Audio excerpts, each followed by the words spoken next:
Hello, my friends. I miss you all so much.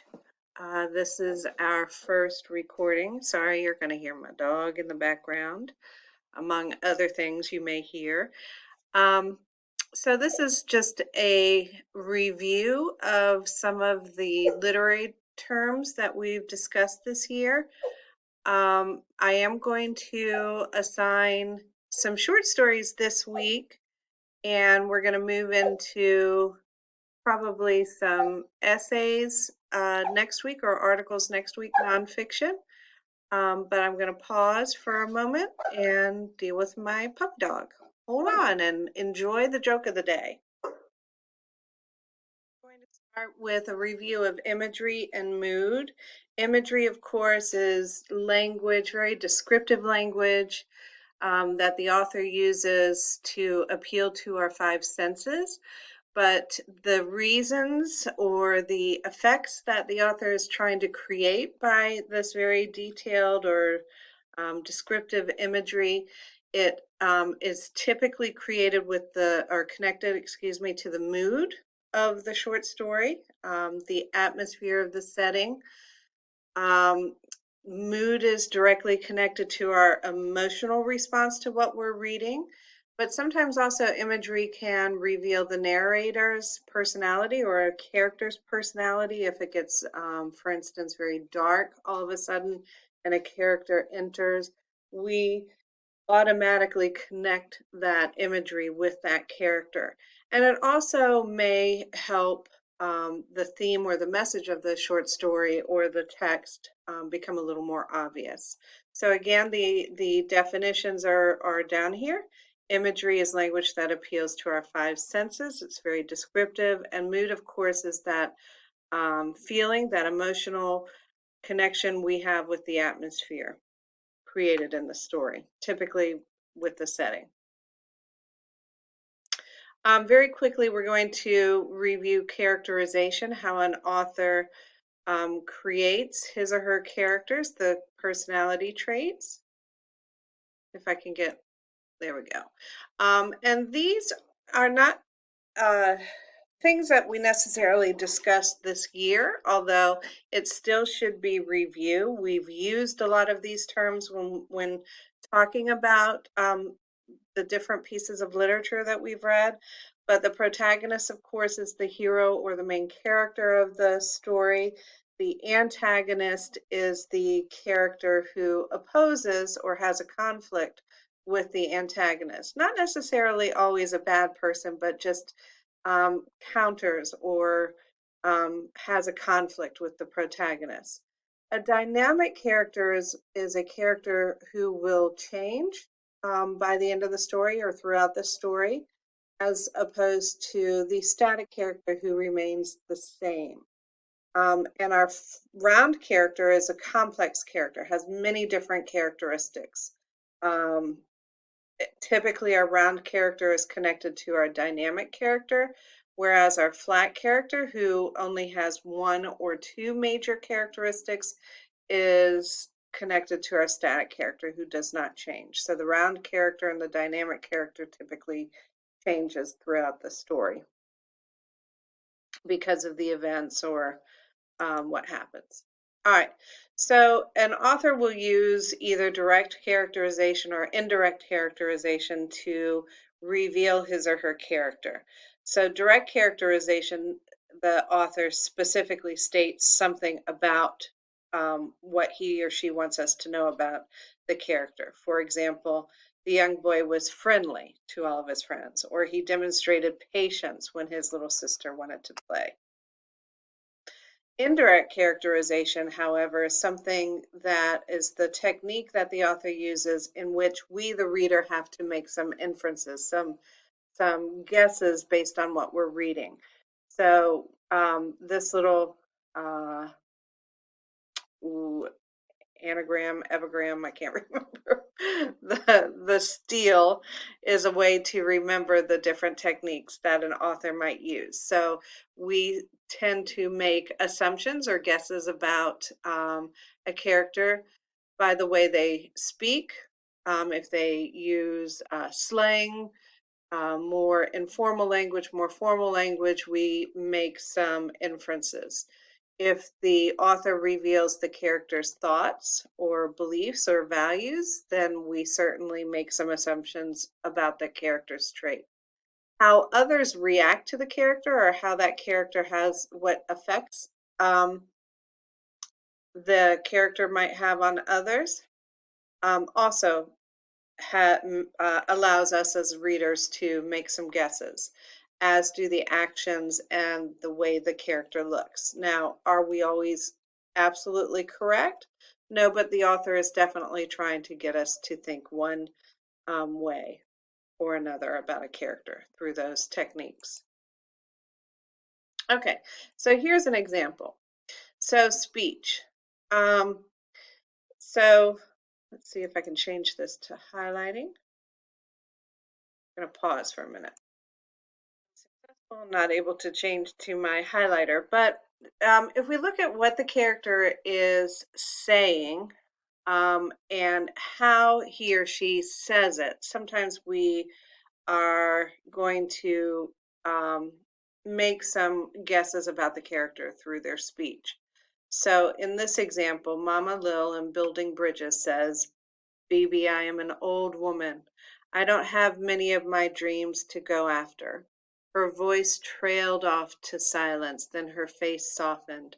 "What little bit of dreaming I got left in me, I'm putting to you." So from here, what do we learn about the character? We learn that she has put her hopes and dreams um, into another character. She feels that she has um, kind of lived out her own life.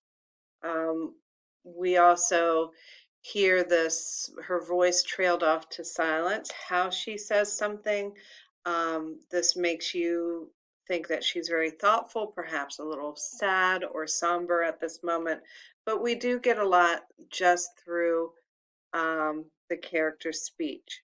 Now, in the next couple of slides where we have a question such as this, I would like you to do the same. So pause the video for a minute and either open up a Word document and kind of split screen this video so that you can also type on the Word document. I am going to ask that you do the same as what I just did. Make some inferences based on whatever technique we are looking at. Okay? So you can pause, but I'm going to go ahead and continue.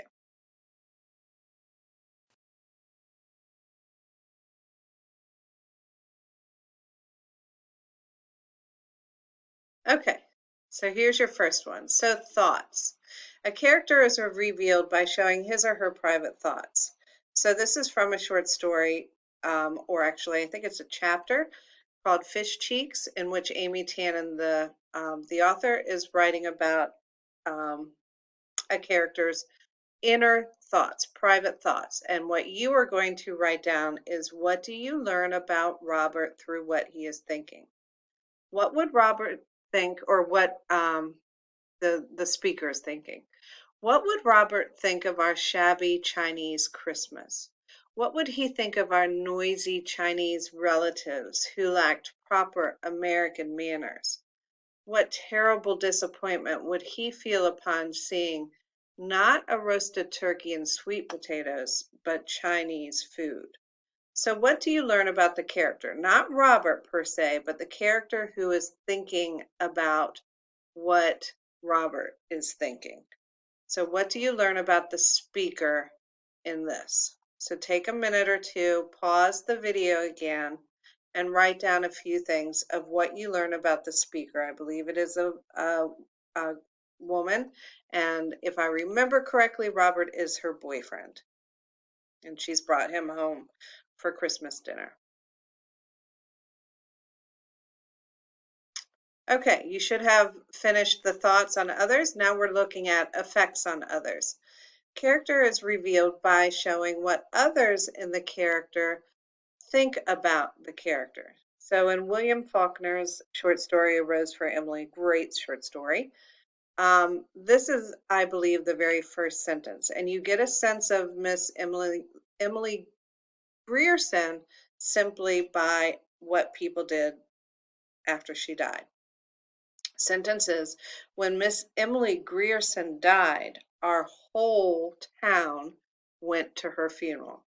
So what do you infer about Miss Emily Grierson just from that one sentence about how the others are affected by her?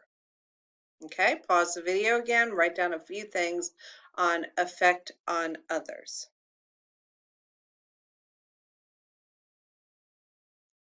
Okay, next we're looking at actions. So you're going to do the same thing. You'll pause the video after I finish reading and write down what you learn about the character based on her actions. Character is revealed by showing what the character does or how he or she acts.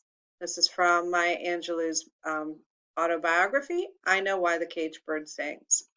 And she says, during the picking season, my grandmother would get out of bed at 4 o'clock. She never used an alarm clock and creak down to her knees and chant in a sleep-filled voice, Our Father, thank you for letting me see this new day. So what do you learn about Maya Angelou's grandmother based on her actions here? So again, pause the video for a minute and write down a few things that you learned based on what she did.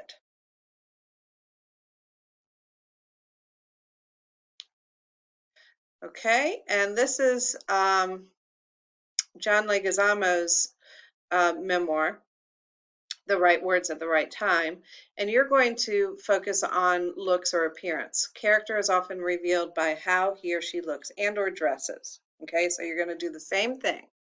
When you're a poor kid at school, you worry a lot about how you look all the time, how much money you're spending on clothes and all that.